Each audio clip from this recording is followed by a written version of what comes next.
everybody. It is Monday night. It is 7 p.m. and you are here with us on 2MB Studios, which means it is time to play a little game called That Sounds Right. I'm your host, Misinformation, and I will be judging all the answers we get on this trivia game show tonight based on how right I think they sound.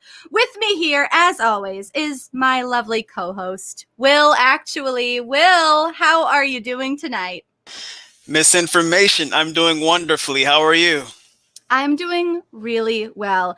Will, so good. I hope you don't mind.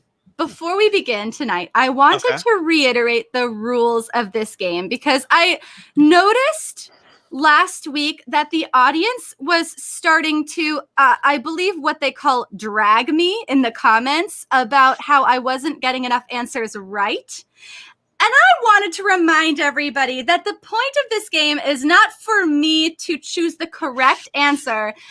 I am the host who assigns points based on what I think sounds right. And by definition, I am always correct. Yes, thank you. Not a game of facts. I appreciate you sharing all of that.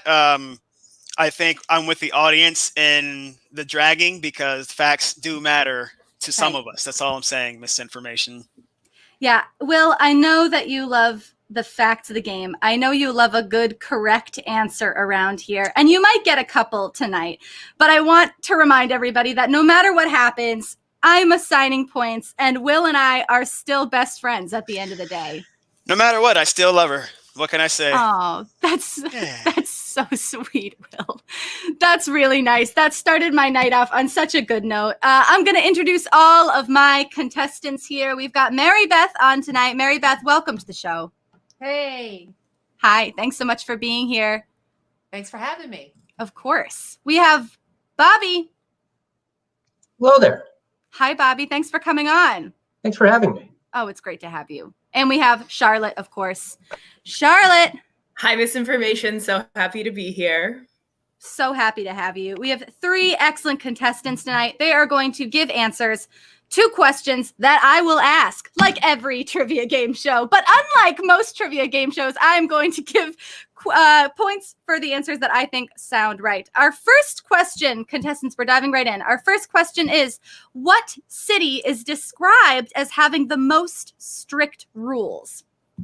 All right, I will repeat this question, and then these contestants will each give their answers. One of them will be giving a correct answer that they have pre-planned, but the other two will be giving answers that they are making up on the spot that may be full of all kinds of fraudulent information. Once again, contestants, the question is, what city is described as having the most strict rules? Maribeth, I'm going to come to you first. What is your answer?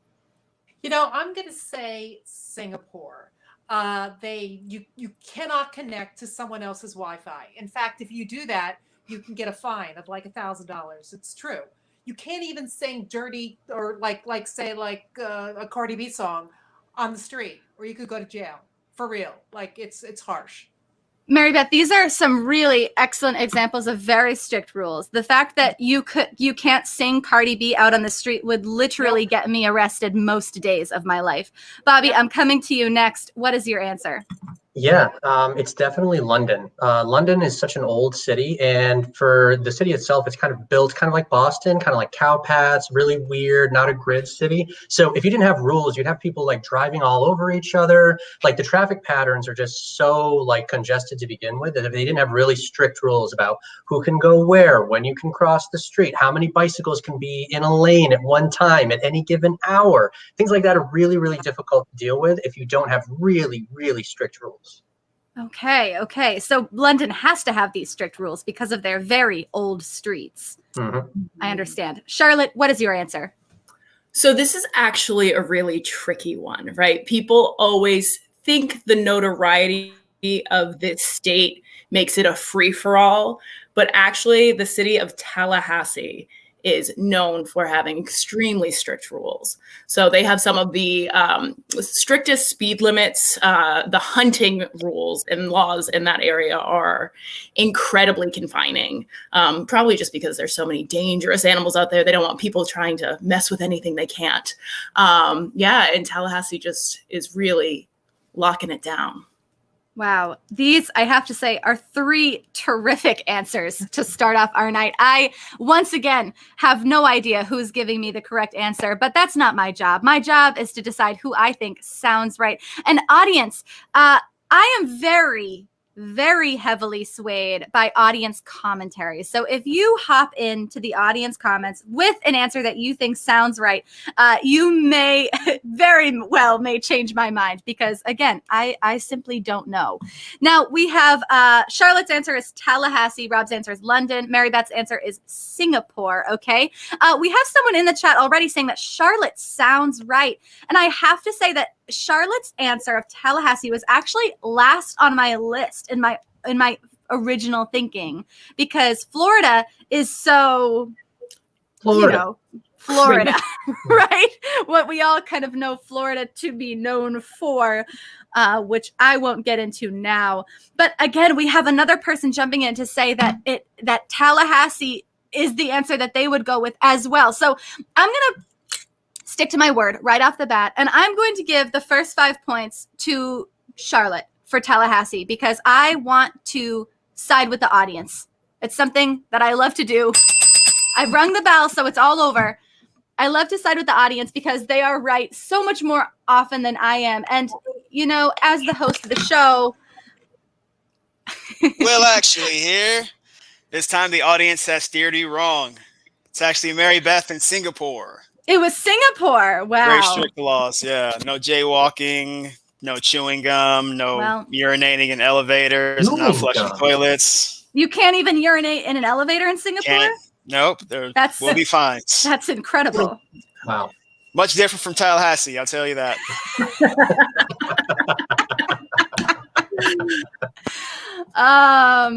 Thank you, Will. We're going to move on to our next question. Our next question here is, which animal species is incapable of spewing? Okay, spewing is defined here in the question as vomiting, in parentheses. I'm not sure how spewing is different from vomiting or if it's just another word for it and they're clarifying it for me. But I'd love to hear your answers. Bobby, I'm coming to you first on this one. Which animal species literally cannot spew? Iguanas. Iguanas are incapable of spewing because you think about it. I mean, they have to regulate their temperature to such a high, like they can't like really, they're super exothermic.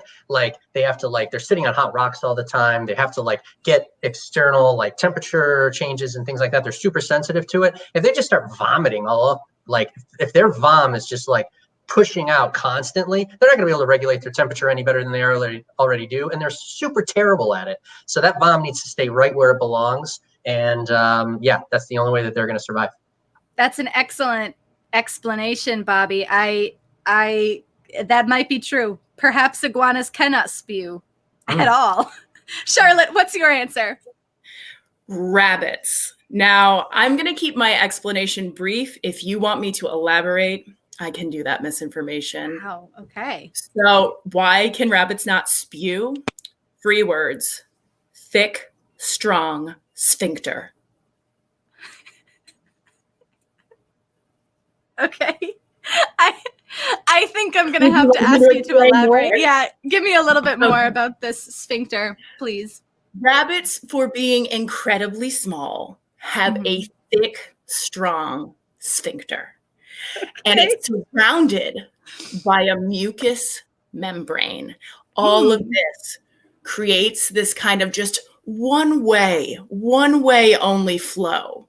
So they can obviously eat, they can obviously drink, but then there's this little cork effect that just blocks that whole thing off. So nothing can come back up. Can I just say this sounds like more of a machine than a living being. This sounds like a solenoid valve and I don't know, like a pumper or something like that. I know the Gen Z is very up on birds not really being real, but I think honestly rabbits should be where we're paying all our attention to. So you're agreeing with Bobby that rabbits perhaps may even be machines. They could be machines, but as of now, we refer to them as animals. So I think I'm going to stick with rabbits as the answer for this one, misinformation. The Wow. T-1000 from Terminator, that was actually based off Peter Cottontail. I think I've heard that somewhere. Never heard that one. Charlotte, your answer is already getting a ton of support. Thick, strong sphincter is now trending in the comments. Maribeth, please, what is your answer? Fish. Fish cannot vomit because they be swimming in their vom. It just doesn't make sense.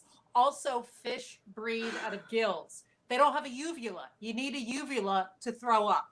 So without the uvula, they're using their little gills. They can poop very cleanly, thank you very much, but they're not going to be swimming around in a pool of vomit. So it's fish. And Maribeth, I really love that answer.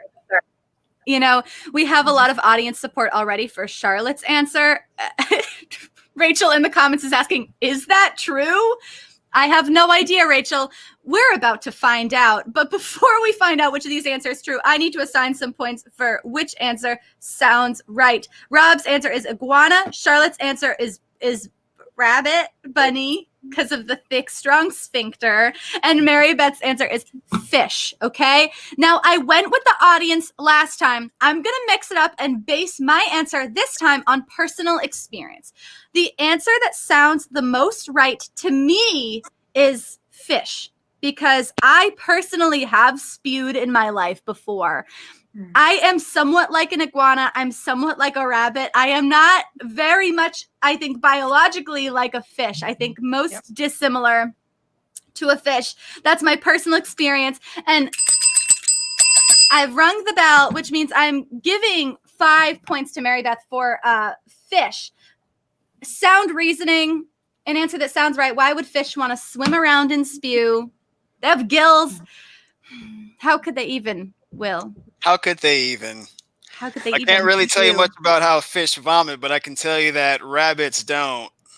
So Charlotte was right on that one. You know, Charlotte really did have a lot of good details about that thick and strong And baby. a lot of good support from the comment section too. Yeah, it did have a lot of support from the audience. Yeah, but I went with the audience last time, and Can she get those points? can Charlotte? Oh, absolutely not, Will. I've already assigned 5 points to Maribeth for her fish spew answer. It may not be right, but it sounded right.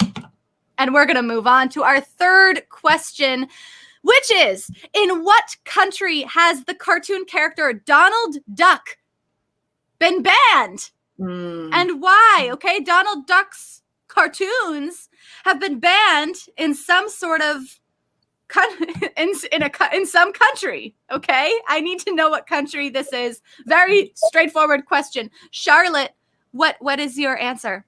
China, right? They didn't want Winnie the Pooh because it looked like their president. They don't want Donald Duck because he looks like the president's daughter. The president was not having it. No, Donald Duck, no. Because I'm sorry. It's too early in the game for me to be doing this. But Charlotte, it's because Donald Duck looks like the president's daughter. Yeah, he will not allow any cartoon that could be used as mockery on this cesspool called the internet against himself or his family members. All right. Okay, that might be true. Maribeth, what's your answer? Russia. And this is a relatively recent thing. It's Putin. Putin has this real sensitivity. He doesn't like American cartoon culture, and he has a real bone in his backside for Donald Duck. Donald Duck specifically? Oh, yeah. If you had to speculate, Maribeth, why do you think that is? Because he doesn't wear pants. Oh, the pants. Yeah, I see. The lack thereof. The lack thereof, right. For those of you who don't know, audience members, Donald Duck does not typically wear pants. In fact, I'm not sure we've ever seen Donald Duck in pants. All right. Bobby, what's your answer? I mean, Maribeth is pretty close over there, but she's not thinking kind of like, you got to think about the flag. You got to think about the colors of Donald Duck. You got to think about national flags and character.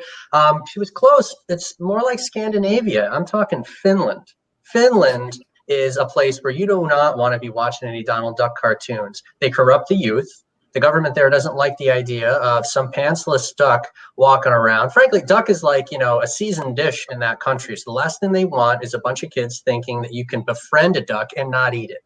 So essentially, it's Finland because they think that this non-pants wearing duck corrupts the youth. Now, can I interrupt misinformation? Please do, Charlotte. Okay. I'm not well versed in flags, but I am well versed in the fact that Donald Duck wears blue and he himself is white, right? Mm-hmm. And I think the Finnish flag has red in it. I don't think Donald Duck wears any red. If we're talking about the bill is, if he gets real mad, Donald Duck gets really mad in a lot of his cartoons, so his face gets super red. That's actually true, Charlotte. His face does get red. I've seen this. I can't remember, but I'm sure he does. All right. So I just want to quickly go through these answers. Charlotte, your answer is China because Donald Duck looks like the president's daughter. Maribeth, your answer is Russia because Putin doesn't like a pantsless duck. And Bobby, your answer is Finland because Donald Duck looks too much like the flag and corrupts youth. Okay. I'm going to go with, I think, the only reasonable answer here, which is Maribeth not wearing a pants. That I can see how that could offend people. Finland, I feel like they let you do a lot there. I'm seeing that in the audience as well. I've never been, but I think they would allow Donald Duck. And Charlotte, your answer is just not true. So I'm going to go with Maribeth. That's the answer that sounds the most right to me. I feel like a pantsless duck would, in a country where they really want you to wear pants. Well, actually, here, it was Finland. Bobby was correct on that one. You're kidding. They were worried about moral standing in Finland, and in the 1970s, they decided to ban them. For moral standing? Maybe because he really doesn't have good, emotional regulation, And his duck junk is out all the time. So And the duck junk. I suppose. All right, that's the end of round one.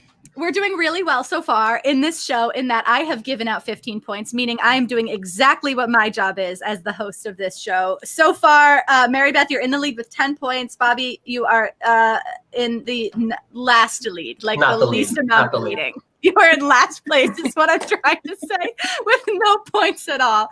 So that's how the show's going so far. Before we continue, I am going to tell the audience something really special that I have heard from, I've heard whispers of this backstage from our tech, Matt. Everybody give it up for Matt in the booth here doing tech for us tonight. Thank you so much.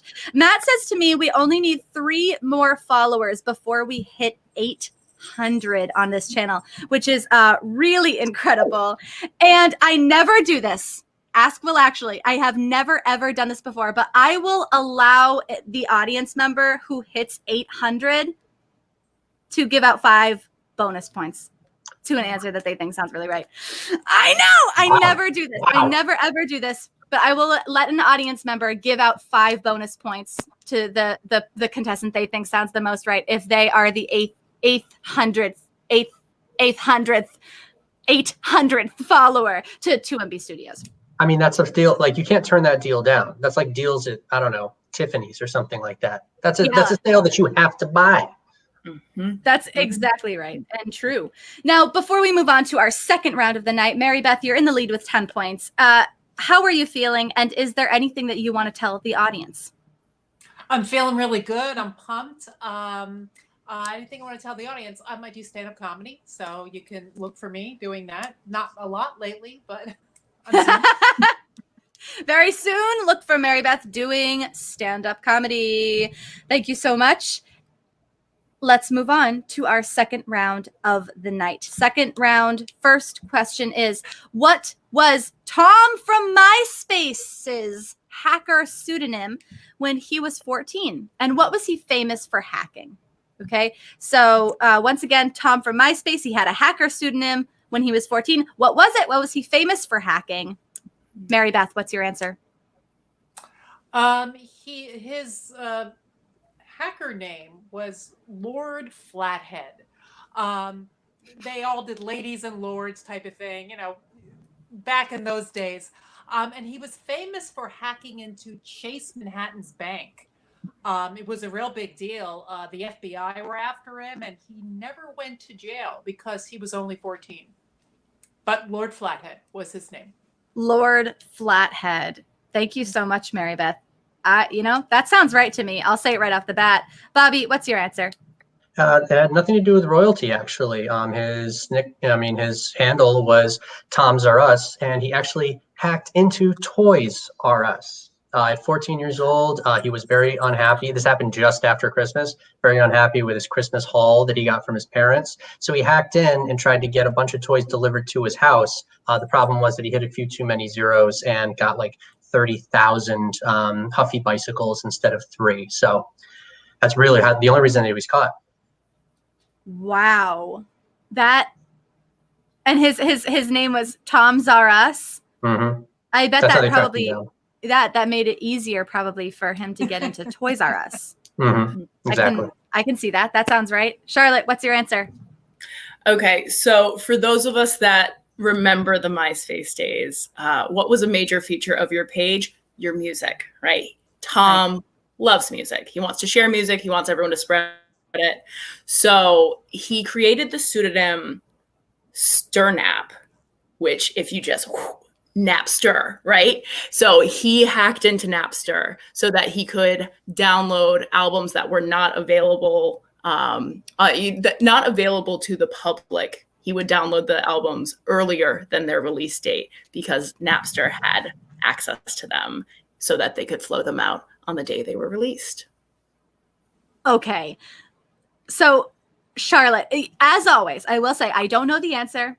I never do. But I will say that as soon as you said Tom from MySpace is a music guy, that rang a bell for me. I think I remember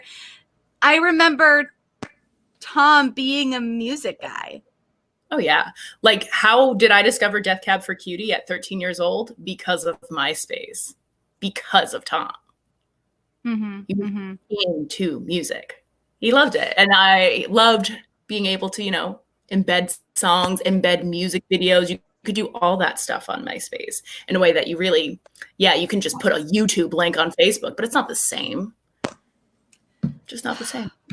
Wow. So Maribeth is getting a lot of support in the chat right now for Lord Flathead. Lord Flathead is a really convincing, pseudonym, as is Tom's R Us, as is Sternap. Sternap. I think all these are really convincing. Everybody is really supporting Maribeth on this one. You know what? I'm going to make a vow to go with the audience vote next time. And this time I'm going to go to Charlotte. Because I really do think that Tom from MySpace was a music guy. And I'll make a vow. I'll go with the audience next time, a vow-ish, like if I feel like it. But I really think that... Why do you hate us? Go to the audience. It's Maribeth. Will, What? you're my best friend. Yes, But- you are my best friend. Why would his name be Lord Flathead? Did people really go by lords and ladies in the hacking Why would it be industry? Sternap? Sternap is obviously made up. All right. It's one thing to come in and disagree with how I give points on my own show, but for Will to add insult to injury and say Sternap is not a real hacker pseudonym, well, that's too far. I'm going to move on to the next question, which is, which liquid have scientists referred to as a treasure trove of scientific potential? This question's amazing. Which liquid have scientists referred to as a treasure trove of scientific potential? Bobby, I'm coming to you first. Wow me. What's your answer? So it's always the simplest thing. This isn't something crazy. It's essentially salt water. You've got a bunch of ions in water. They can carry electricity. They also have a bunch of algae, a bunch of other living organisms in there. Those living organisms then also carry other neurosynaptic and chemical matter messages. So essentially what we're getting now is there's so much salt water for us to use. Obviously, the sea takes up, 3/5 of the world's surface. So what we're trying to do scientifically is to take all of that kind of charged, potential energy and to move it into the grid, to be able to use it to actually take information and essentially make what I can only describe as, a sea change of technological revolution through the very sea that we see and use every day. Wow. Bobby, a sea change. That is deep. Okay, so Bobby's answer had a little joke in it. That's already putting him at a strong lead. I'm just going to say that now. Charlotte, what's your answer? So I like Bobby's approach of keep it simple. And let's keep it simple, honestly. Urine. Urine is a gold mine for the future of science, because what's in urine? Ammonia. So let's go history and then let's go future, right? So historically, human urine? Any urine, but yeah, human urine I think is the best. Okay. People try to just rank us above, right? Man is the top of the food chain type thing. So human urine historically, right, was something the ancient Romans collected. They would go to public facilities, collect urine, and they would trade it out, sell it, big bucks. People would try to trade in their own urine, get taxed on it. Not in this world. Not in ancient Rome. We're going to make sure you pay for that urine. Right. And so again, there's ammonia in urine. So obviously cleaning products, doing your laundry with a little dab of urine. Why not? And then, perhaps the most disturbing, teeth whitener, keeping those pearly whites with a little dab of urine, right? Okay. But future, let's now go future. Historically, yes, urine has been used in many, many ways. And, outside of the bathroom. Future, urine has been found to have ways to be used as an electrical current. So you can even charge a cell phone if you have a liter of urine. This is wild, right? Urine has been used to fight menopause and treat infertility. It's doing all kinds of things. And the craziest thing with urine. Yep. You can take the elements of urine and the stem cells from urine and reprogram them to neurons so that they can grow human teeth. Okay. Thank you, Charlotte. Thank you. That was really informative. That I've learned so much in the past. Maribeth, what's your answer? It's very simple. It's liquid LSD. Liquid LSD, and some in the liquid form, has been shown to have incredible properties in treating mental illnesses and treating a lot of anxiety. It's even been shown with advances in dermatologic, like people with rashes, people with severe allergic reactions.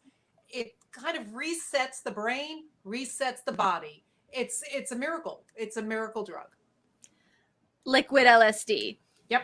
The treasure trove of scientific potential. Potentially, yep. Maribeth, that could be true. I mentioned that I was going to go with the audience this round, but a lot of audience members seem to be going with Charlotte, and I just can't get on board. I just don't. Urine as a treasure trove of scientific potential, that doesn't sound right to me. If you are asking me as the host of the show, I would say Bobby's answer sounded the most right to me as saltwater, as a treasure trove of scientific potential, simply because I'm really catching flack in the audience for this. They really want me to give Charlotte 5 points for urine. Because it's so simple. It's too simple. People can't get on board with it. It's too simple for people. It's too simple. You know what? You know what?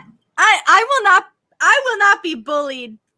I will not be bullied by my own audience. I'm going with the answer that I think that sounds right. I am the host of the show, and maybe I'll go with the audience next time if they, if you sound right and out there in the audience. I'm giving 5 points to Bobby for salt water as the treasure trove of scientific potential. You know what? That sounded right. Will, please. You got it. Hey, misinformation. Would you believe that it was actually Charlotte who was correct? It was the urine. No. Urine. Scientific potential in urine. Please don't ask me about. Don't ask me about the science of how it's been used to grow teeth, because I cannot explain that. Urine has not been used to grow teeth, Charlotte. I can send you a link later. I'll send it along. I cannot. My human urine, or is it specific urine, or is it human urine? Honestly, now that I'm thinking about it, I don't know if they ever specified which kind of urine, but I always just assumed it was, especially with the growing teeth, because I think they took human stem cells. The note, stem cells from P were reprogrammed to neurons that were helped to grow human teeth. All right. We have a link in the chat for those of you who are interested. I feel like I am going to have to do so much of Will's laundry this week. That's you can use some urine while that's cleaning. How we repair our French. I'm gonna urinate in Will's laundry. No. Okay. Here's our next question. We have to keep going. Our next question in the second round is, what is considered the most unhealthy drink and where is it served? Okay. Nobody say urine. This is the most unhealthy drink. Where is it served? Charlotte, what's your answer? This it's not urine. I see that. It's not urine. Urine is a treasure trove, everyone. A treasure trove. The most unhealthy drink is actually vitamin water. People think that it is lower in sugar, but actually they have found that the sugar levels are incredibly high. Where is it served? You guys know it's everywhere, right? Vending machines, convenience stores. And so there has been definitely a crackdown from the health enthusiasts of the world, but actually, vitamin water is still thriving, unfortunately, despite all of its unhealthy features. Okay, thank you, Charlotte. Great answer, Maribeth. What's the most unhealthy drink? You know that one. It's the Flying Gorilla, and it is a milkshake. It is served at the Cheesecake Factory, and it comes in at a whopping 950 calories, 60 grams of sugar, like 30 grams of fat. And then saturated fat, the bad stuff. It's bananas and the bad stuff, dark chocolate and chocolate liqueurs. Just horrible. That sounds amazing, Maribeth. Thank you so much. Bobby, what's your answer? Most unhealthy drink? Most unhealthy drink, it's actually referred to as a 9 Loco. 4 Loco. Yes. And 5 Hour energy drink. Any gas station outside of Massachusetts where you can't find or buy alcohol, in a gas station, because we're not adults in this state. But you simply take a 5 Hour energy, you crack a 4 Loco, you pour that in, you have enough caffeine to kill 4 horses. You've got guarine, ginseng, and then you essentially have, I want to say in malt liquor content, at least 8 to 10% of that is alcohol. So you are a screaming ball of pain for a good 6 hours, and there's just no coming back. That is the most unhealthy drink that you can find, and you can find it at any gas station outside of the state of Massachusetts. Bobby, I will say, I feel like I've heard of this. A Four Loko, for audience members who don't know, is a drink that I think is banned in some places, not in Florida. So Charlotte, you could get one of these in Tallahassee, I think. But it's an alcoholic. It's like an alcoholic energy drink, essentially, right? Yep. That's how we would describe it. And if you want more energy, then you add the 5-hour energy. So this is an insanely like caffeinated beverage. That sounds like it could really drive you to like heart attack potentially. Yeah. Yep. You know, Maribeth, can you remind me of the name of? Is it the naughty gorilla? No, Dangerous. the flying gorilla. Flying gorilla. Not the dangerous gorilla, the flying gorilla, although that would be dangerous. So I've been putting off going with the audience on this, and a lot of audience members are going with Maribeth, it seems like. But I will say I've been to the Cheesecake Factory a number of times that I won't disclose here, and I don't remember seeing the flying gorilla on the menu. Now, that's not to say it's not on the menu, because as we all know, the menu is roughly the length of War and Peace, but that sounds really like something I would want to order. And I haven't seen it, so this is a tough one for me personally. I think because I have not, the audience really is just, once again, not on my side. But I'm going to go with Bobby for this one, because I have heard of that, and I have not heard of the flying gorilla. And it sounds, to be honest, I would be more afraid of that amount of caffeine than I would be of that many calories, if that makes sense. I think my reasoning is strong here. Well, you have to at least say my reasoning here is strong. Some sound logic there. It could really mess up the heart if there was such a thing as a 9 Loko, I'm sure. But yeah, it was Maribeth. Flying Gorilla, Cheesecake Factory was the correct answer. You know what? After this, Will and we're going to go out for a couple flying gorillas, and we're going to feel so much better about this show. We will, yeah. It'll be great. Just you and me. Put our differences aside. Put aside all the times that I urinated in his laundry, and we'll go. All right, folks, listen, that's the end of the second round, and we spent a lot of time on the urine question, I'm not going to lie. So I'm going to pick up the pace in the third round. We're going to go with a time limit in the third round. The time limit is any number of seconds, and it's basically just when I feel I've gotten the gist, and I will just ring this bell to move us along. That's kind of how this show goes. So I will say at the end of the second round, it's a tied game. We are 10-10 right now. All contestants, all tied up. Bobby, you started in last place, and now you are tied up. And I want to hear, how are you feeling? Is there anything you want to tell the audience?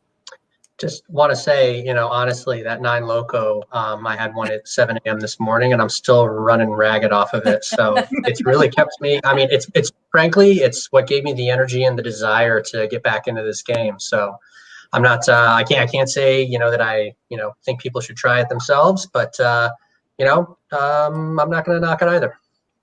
Great. Bobby, I'm certainly not going to try it, but I'm really glad that you are in the running here with 10 points. We are going to move on to our third round, which has the first question that goes like this. What is the focus of the Finnish film trilogy Rare Exports, each released in 2003, 2005, and 2010, respectively? Okay, Rare Exports. What is this film trilogy about? Maribeth, you have some amount of time. Go ahead.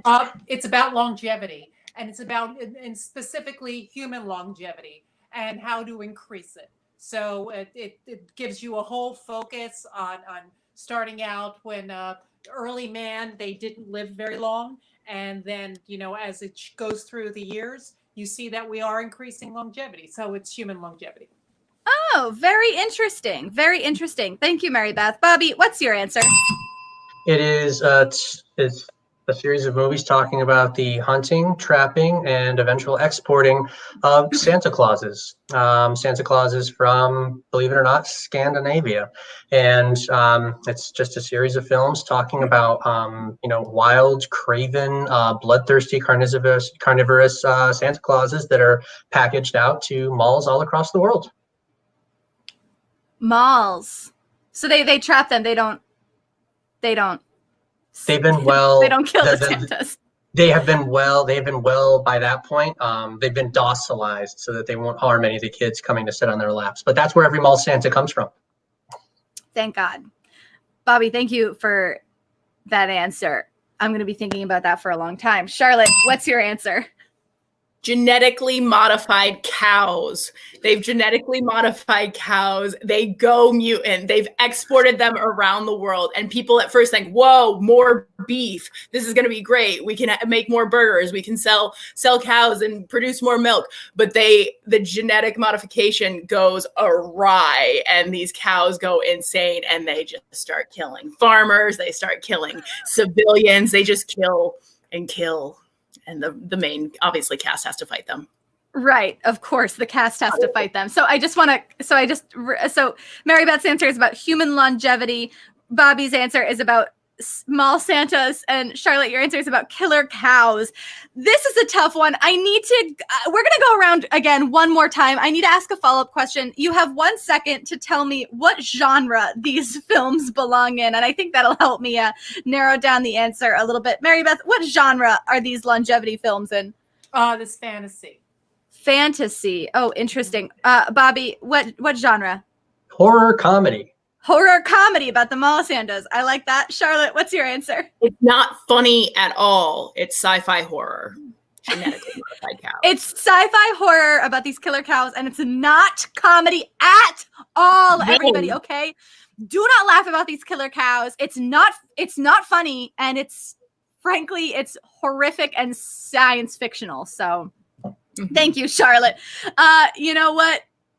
We have some votes for Maribeth. We have some votes for Santa. We have some. So listen, I'm not going against audience vote right now because it's all tied up, which is why I'm giving 5 points to Bobby for mall Santas. That has some support in the audience. I also think it's a great answer. And you know what? Bobby also had the last question about Finland, which I just remembered. So I already assigned the points, but that feels like a strong guess. Well, actually, here, you got one right. Yeah! Yes. Congratulations to you and to Bobby. Thank you. All is Will. right in the world. Oh, thanks, Will. Great. That's my first right answer of the night. Do I care? Absolutely not. There will be one winner decided by me. The next question is, what day is May 24th designated as in the United States? May 24th is some sort of designated day here in the U.S. I'd love to hear what kind of designated day it is. Bobby, what's your answer? May 24th. It is designated as National Escargot Day. And I'm not talking about a four-wheeled vehicle. I'm talking about a celebration of the French culinary landmark of land snails. May 24th, that's what it is designated as in the U.S. It's a celebration of land snails? Land snails. So escargot is a French dish where you actually take land snails, pull them from their shell, go through like a certain, I think it's a flambe, like kind of pan sauce that they make with them. And then they add in some crouton and they add in some spices and herbs, and then cook them down, cool them, and put them back into the shell and then serve them. It's a very fine delicacy. Okay. And that May 24th is the day for that. Charlotte, what's your answer? Stepmom's Day. So Mother's Day is always in May, right? I think the third Sunday. And while a lot of people obviously celebrate their stepmoms on Mother's Day, they wanted to create a designated day for stepmoms, and it is shortly after actual Mother's Day. That's true, because May 24th would always be after the third Sunday, right? Mm-hmm. It's later in the month. Okay, that makes sense. Sounds right. Maribeth, what's your answer? It was known for a while as Eisen Day. It is recognizing the Dwight Eisenhower years. As we know, like Happy Days was reflective of that time period of the 1950s. It was very happy, joyous time, and just a really happy time in America. So it was really just Eisen Day. Eisen Day to celebrate the Eisenhower years, yes, in America. Kind of that era. Of feel good America. Feel Good America of the Eisenhower days. You know what? Any of these could be true. Emmy Can in the audience says, pretty sure it's Grandparents' Day. That was none of the answers, but you know what, Emmy? You might be right. You might be right. Once again, I don't know, but I am going to, because we haven't had any audience interference with this question, any support for any of these answers, I'm going to go with the answer that sounds most reasonable to be a designation of a day, which is Stepmother's Day. So I'll give 5 points to Charlotte. Stepmother's Day, that could be a day, and it would make sense that they would want to put it around Mother's Day for the kind of the cards, probably greeting cards. Well, actually, here it's actually National Escargot Day. Really? There's a day. There's a day for it. There's a day for those food snails. Celebrating French culinary skills. Okay. Congrats, Charlotte. Yeah, Will's so upset, but Charlotte gets points because that answer sounded right. Someone in the audience says, give points to Emmy for an answer that sounded right. That's exactly right. That's how I do this sometimes. I will give 1 point to Emmy for an answer from the audience that did sound right. Emmy is currently in 4th place, okay? We're going to move on to our final question of the 3rd round, which is, which famous American naval officer was publicly ridiculed for his uniform and why? Okay, this American naval officer was absolutely bullied for his uniform. Why did that happen? Charlotte, what's your answer? So do you remember thick, strong sphincters from round 1? This answer is going to be only related in the fact that I'm going to answer in 3 words. Horatio Magellan Crunch. So that's the who. Horatio Magellan Crunch, better known to the rest of us as Captain Crunch. Captain Crunch, yeah. Was dragged, as they say, in the public eye because boy's not a captain. He's only got 3 stripes, and captains have 4. So Which would make him a naval commander, not a captain. He would be Commander Crunch. Mm-hmm. Okay, Charlotte, that's a great answer. Thank you. Maribeth, what's your answer? John McCain. John McCain was ridiculed relentlessly for that uniform because he became, as we know, United States Senator, and he was running for president, but he wasn't very high ranking. So it was more of a rank thing that he was mocked for. It was kind of a rank thing that he was mocked for, but it was related to his uniform. Exactly. Okay, so kind of it seems like similar to Horatio Magellan. There was a lack of stripes here. Okay, Bobby, your answer, please. So Admiral Halsey was a admiral in World War II Pacific Theater, and he was a portly man. He was a large dude, and he was ridiculed because he would only wear a standard uniform, even with his size. He said he wanted to be kind of a man among the men that he was, ordering around. Mm-hmm. Unfortunately, his paunch was so the girth that he carried around was so ample that he couldn't properly tuck in his shirt or his shirt tails. So he would honestly be walking around, and he's one of those guys. This was a thing back in the day, like guys would like tuck their undershirts into their underwear. So you had this guy who essentially like was falling out of his pants, and you could see his underwear line. There was like, and he was a whitey tighty dude too. He wasn't a boxer or boxer briefs kind of guy. So it just became really, really even his crew after a while is like, I'm a common man, but I don't look like shit like this guy. So that was kind of what it was. Admiral Halsey from World War II. Admiral Halsey, because he was too girthy for his shirt tails. That's correct. Bobby, that's such a great answer. I love the idea that this guy's underwear was just hanging right out of his pants, walking around. But I also love that Charlotte's answer is a callback. If I'm being honest, which answer sounds right? Could be any of them. Could be any number of these answers. And by that, I mean any one of these answers because it will just be one person who gets the points. I'm not sure where the audience is leaning here. The audience seems to be pretty split. This is a really tough one. This is tricky. I'm gonna give 5 points to Charlotte for Commander Crunch because this is a callback to an earlier episode. Okay, Horatio Magellan Crunch was spoken about last week on our show, and I absolutely believe that maybe they got the wrong number of stripes on Horatio Magellan Crunch's uniform, making him in fact Commander Crunch. I have to ring the bell before Will comes out. So there's my bell. I'm going to give 5 points to Charlotte for Horatio Magellan Crunch. Thank you. You're right. Am I really? Yes, Horatio Magellan Crunch for the win. Will, did you see how split I was? You're very split. I was nervous for a second. Were you really sweating it out backstage? Wow. I'm surprised and really excited that the answer that was a callback to our earlier show was the correct answer, and that Will gets to be happy. I get to be happy because I gave 5 points to an answer that sounded right, and we all go home happy.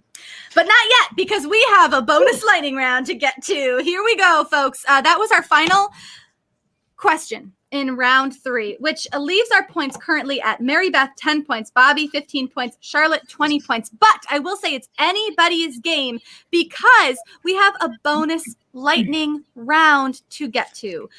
During this bonus lightning round, I do not give out any points. All of the points are given out by the audience. So you in the audience in the chat, go ahead and throw somebody's name in if you find their answer to be compelling or sounds right or otherwise maybe true. And I'm going to give these questions starting now. Let's see that first question. Charlotte, who is this? Oh, Deedlebop. Thank you. Bobby, who is this? Johnny Depp at 3 a.m. Great. Maribeth, who is this? Robert Smith from The Cure. Will, who is this actually? The Babadook. The Babadook, obviously. Thank you. Next question. Charlotte, what movie is this from?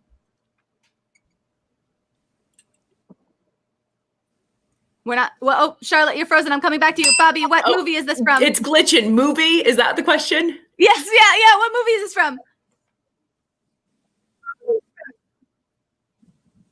Hey, Charlotte. Charlotte, hello? Hey, Charlotte. Departed? Departed. Thank you. Bobby, what movie is this from? The Muppet Movie. Maribeth, what movie is this from? Pianist.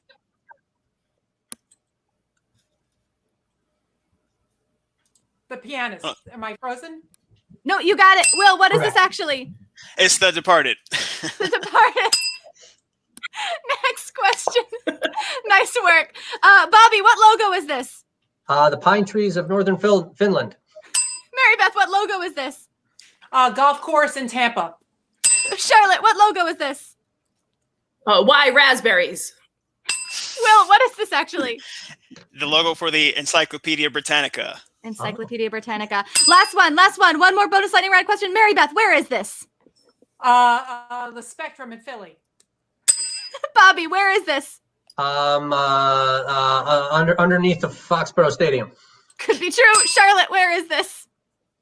Just a mega church in Kansas. It's a mega church. Will, where is this actually? It's close. It's actually a mega church in Houston, Texas. Mega church in Houston. Very close, Charlotte. Thank you so much, everybody. Now, Charlotte, you were in the lead before the bonus lightning round questions, but I am going to be adding up these points. While I do so, is there anything that you want to tell the audience? Oh, that I just hope you're all splendid and you're great. Also, go to this Valentine's Day sleepover with 2MV Middle School. It is Valentine's Day, which is Sunday at 8 p.m. Thank you so much, Charlotte. All right. So just to make sure, is the show on Sunday at 8 p.m.? Sunday at 8 p.m., yes. Okay, great. Well, I appreciate you for sharing that 2MB right here. Thank you all for coming on. I really appreciate the fun show and all the right answers. Sorry that not everybody got the right answers that they deserved. As far as my total is concerned, Maribeth, you were in the last place in the in the normal round, so you are my winner for the show. My apologies. Hopefully that means something to you. Thank you. You're Wow. Folks, this was a really, really close game. It ended up just being 1 point that decided this game. But I am here to declare by 1 point, the winner is Charlotte. Charlotte, congratulations. You've done it. Thank you. You Thank you. have I won. love winning. That sounds right. I'm so happy for you. This means that you are going home with a lot of pride as well as a degree from 2MB University. So you are now a graduate of our fine, fine university here. Hang it on your wall. Put it on your LinkedIn profile. Congratulations, Charlotte. Thank you so much for joining us. Of course. And thank you, audience members, for helping me decide this winner tonight. Thank you to Will, actually, as always. Thank you, Maribeth and Bobby, for coming on. And we will see you all next week right here on 2MB Studios. Have a wonderful Monday night. Bye, y'all.